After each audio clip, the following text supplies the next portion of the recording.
እንቀጥል። ወመን ደዓ የተጣራ ሰው ኢላ ضላለቲ ወደ ጥመት የተጣራ ሰው። በዘመናችን ወደ ጥመት የሚጣሩ ሰዎች አሉ የሉ? ሞልተው። ለዛሬ እስቲ በሸሪዓ ስም የሚጣሩ ወደ ጥመት ብዙ ናቸው። ብዙ ጊዜ መልስ ሰጠንባቸዋል። ባለንበት ዘመን ግን ኮንቴንት ክሪኤተር፣ ቲክቶከር፣ ዩቲዩበር እየተባሉ አላህን የሚያመፁ ሰዎች አሉ አሉ። በጣም የሚያስደንቀው ነገር አንድ የዲን ሰው ማስታወቂያ ልስራ ቢል ማንም አይፈልገውም። ለምን? ተከታይ የለውም ስለሚባል። አብዛኛው ሰው ጥመትን ስለሚከተል ምን አይነት ሰዎችን ፎሎ ስለሚያደርግ ጅል የሚባሉት 2 ሚሊዮን ፎሎወር አላቸው ይባላሉ። እነማን? አላህ የሚያምፁት ሰዎች። ከዛስ እነሱም ማስታወቂያ ሰሩልን ይሏቸዋል። እነሱም ደግሞ ማስታወቂያ ቢዝነስ ለማግኘት ሲሉ አላህ የሚጣላውም ነገር ቢሆን ይዘው ይመጣሉ። ከዚህ ውስጥ አንድ ምሳሌ ልንገራችሁ። ደጋግሜ መክሬዋለሁ። ይሄን ድምፅ ቅጂ ፋይል እለቅለታለሁ ድጋሚ። ሰይዶ ማርሻል አርት የሚባል ልጅ ታውቃላችሁ? ቲክቶክ የምትከታተሉ ልጆች አይታችሁታል። ኢስላም የጠላውን ሁሉ በመስራት የሚታወቅ ሴት ልጅ ይዞ ይመጣል። በጠረባ ይመታታል። አጂ ምናምን ይልና በጠረባ ይመታል። ይሄ በቪዲዮ ይቀረጻል፣ ይለቀቃል። 2 ሚሊዮን ታየልህ ይባላል። የሙስሊም ወንድሞቻችሁን ክብር አትንኩ ተብሏል አልተባለም? ሶማሊያዊ ወንድም አለ ዩኤፍሲ የሚባል ቴኳንዶ ሙያ ያለው። ሄ ቺክሌግ ይለዋል። ይሄ እዚህ ተቀምጦ ማለት ነው። ቺክሌግ ማለት ምን ማለት ነው? የዶሮ እግር ያዝከው ይለዋል። ይህንን አድርሱልኝ ለዛ ለሶማሌ ለቺክሌግ ለሆነው የዶሮ እግር ላይ ያዘው ይለዋል። ታላቁ ነቢይ ምን ብለው ሲያበቁ ሰለላሁ ዐለይሂ ወሰለም የወንድሞቻችሁን ክብር፣ ንብረት፣ ገንዘብ አትንኩ ብለው ሲያበቁ በሚዲያ ወጥቶ ይሄንንም ወንጀሉን ለሚሊዮን ሰው ያሰራጫል። ራሱን ችሎ ቪዲዮ ሰርቼበታለሁ። ዩ ዶንት ኖ ሚ አት ኦል አትበል። እኔ የተማረም እኮ አይመስለኝም ልጁ። የሆነች ልቅምቃሚ እንግሊዝኛ ይዞ ነው። ሙስሊም የሆነ ሰው የሚታወቀው በምኑ ነው? ላ ሐውለ ወላ ቁወተ ኢላ ቢላህ፣ ኃይልም ጥበብም የለኝም በማለት ነው። ይመጣና የሆነች ነገር በእርግጫ ይመታል። ከዛስ ዩ ዶንት ኖ ሚ አት ኦል ይላል። እኔ ማን እንደሆንኩ አታውቁኝም ይላል። ታው አልኩት። አላህ ሲፈትነው በታይት ምን ሆኖ ወጣ? የሆነ ነገር በእርግጫ መታለው ብሎ በታይት ወጣ። በታይት ከወጣ ማንም ሰው ብልቱ ይታይበታል አይታይበትም? የሰው መሳቂያ ሆነ። እቺን የምታክል ሽንት መሽኛ ይዘህ ነው ወይ አሉት። አሁን ተጨንቆ ሴት እያመጣ አንቺ ትንሽ ነው ሽንት መሽኛዬ፣ ትልቅ ነው ወይ ሽንት መሽኛዬ? ሙስሊም የሆነ ሰው ይሄን ያህል ራሱን ያወርዳል? ሴት ይይዛል። ቪዲዮ ሊቀርጽ እኮ የሙስሊም ልጅ ተብሎ እኔ አላየሁም ምናምን ትለዋለች። ተናገሪ ምናምን ይላታል እንደዚህ ይዞ፣ እሷንም በጠረባ ሊል ማለት ነው። እና ሽንት መሽኛት ትንሽ ነው ለምትሉኝ፣ አዎ ትንሽ ነው። ኢና ሊላሂ ወኢና ኢለይሂ ራጂዑን። እነዚህ ሰዎች ሞተው ምን እያስተላለፉ እንደሆነ አልገባቸውም።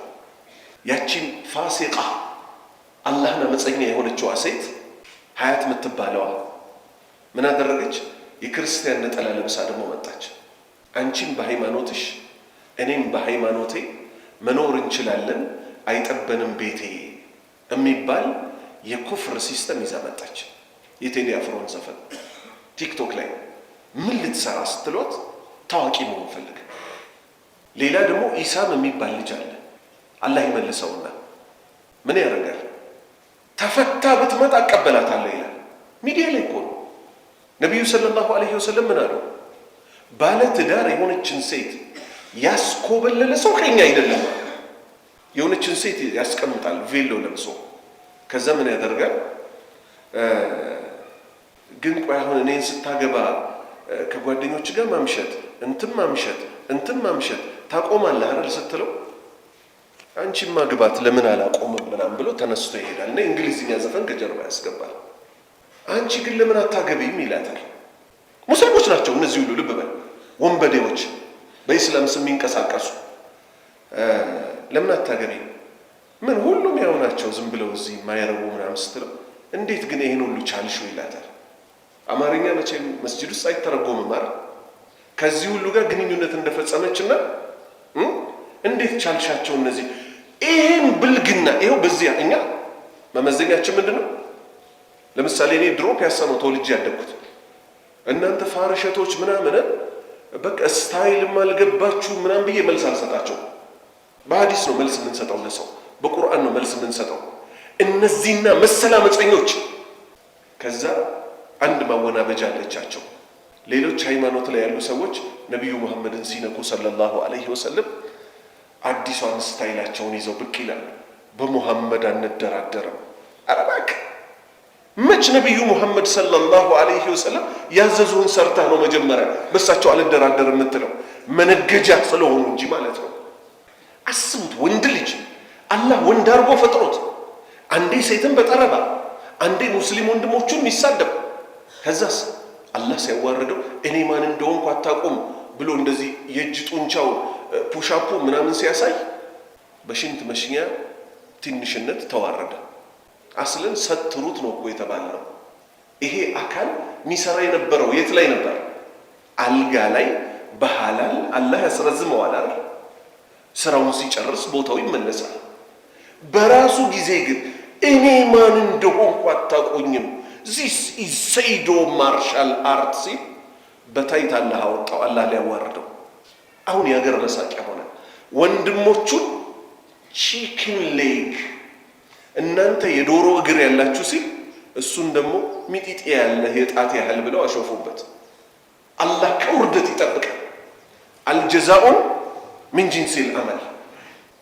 ይሄው ቀጥታ ከሐዲሱ ጋር እነ ሀያትን እነ ኢሳምን እነ ሰይዶን መሰሎቻቸው ከዚህ ሐዲስ ጋር እናገናኛቸው። ነቢዩ ምን አሉ? መንዳአ የተጣራ ሰው ኢላ ضላለቲን ወደ ጥመት የተጣራ ሰው እንደነ ሀያት ይመስል ምን በማድረግ የክርስቲያን ነጠላ ለብሳ እኔም በሃይማኖቴ አንተም በሃይማኖትህ መኖር እንችላለን አይጠበንም ቤቴ ይላለችው።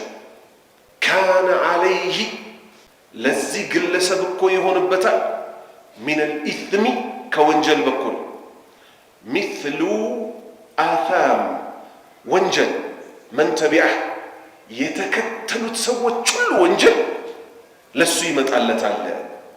ላ የንቁሱ ከነሱ እኮ አይቀነስም። ዛሊከ ይህ ወንጀል ሚን አሳሚሂም ሸይአን ተከታዮቹ ከሚሰሩት ወንጀል እኮ ሳይቀነስ ለዚህ መጥፎን ነገር ላስተዋወቀው ሰው ወንጀሉ ይመጣለታል። በተከተሏቸው ሰዎች ቁጥር የነዚህ የተከተሏቸው መጥፎ ሰሪዎች ወንጀል ሳይቀነስ ለነሱ ይመጣላቸዋል። የሚያሳዝነው ከዚህ በፊት ቲክቶክ ላይ አንድ ወጣት ሞተ። አላህ ይዘንለት፣ አላህ ወንጀሉን ይማርለት። መጥፎ ነገሮች ይሰራ ነበር፣ ዘፈን ይዘፍን ነበር። ልክ ሲሞት የሚያውቁት ልጆች ጠቅላላ ገብተው በአላህ ስም ይዘናችኋል አሉ። ሼር እንዳታደርጉ፣ ዱት እንዳታደርጉ፣ እስቲች እንዳታደርጉ አሉ። ቲክቶክ ላይ ያሉ ቃላቶች ናቸው። ምን ማለት ነው? ቀብሩ ውስጥ ወንጀሉ እንዳይበዛበት አሉ። ወንጀል ሲሰራ እንደነበረ ስላወቁ ዝም በሉትና አካውንቱን አሉ እዛው ቲክቶክ ራሱ ከሆነ ጊዜ በኋላ ይዝገዋል። ኸይረኛስ ቢሆን ምን ነበር የሚባለው? ለቀብሩ እንዲሆነው እባካችሁ ሼር አርጉለት እንቃራ እስቲ እሱ ውስጥ ገብተን የተናገራቸው ነበር አይደል የሚባለው። አሁን እነ ሰይዶ ማርሻል አርት ቢሞቱ ለማንም የማይቀረው ሞት፣ እነ ሀያት ቢሞቱ እነ ኢሳምና የመሳሰሉት ቢሞቱ ተፈታ ብትመጣ ምን እላታለሁ? እቀበላታለሁ። ምን ማለት ነው? ወፊቱዬ ነይ ውጪ ከባልሽ እንደማለት ነው አይደለም? ድሮ የብልግና ጓደኛዋ ሊሆን ይችላል። መቼም የሐላሏ አይደለም። የሐላሏ ቢሆን ኖሮ ያገባት ነበር አይደል? በስነ ስርዓት ባሏ ነበር የሚባለው። የድሮ ሚስቴ ሌላ ሰው ጋር ሄደች ነበር አይደል የሚባለው። በብልግና የሚያውቃትን ሴት አላህ ብሎላት የሐላል ባል አገባች። የሐላል ባል ስታገባ ምን አለ? ሚዲያ ላይ ወጣው እንግዲህ በእነሱ ቤት ተምረናል ብለው ዲስከስ እያደረጉ ነውና እኔ በጣም ስለምትመቸኝ ነው ተፈታ ብትመጣ እንኳን አልምራትም። ኧረ እባክህ ሸይጣን አዑዙ ቢላሂ ሚነ ሸይጣን አረጂም። ባለ ትዳር ሴት ተቆላምጣ እንኳን አትጠራ። ለምን? ማባበል ነው። እሷ ምን እንድታደርግ? ከባሏ ቤት ዘላ እንድትወጣ።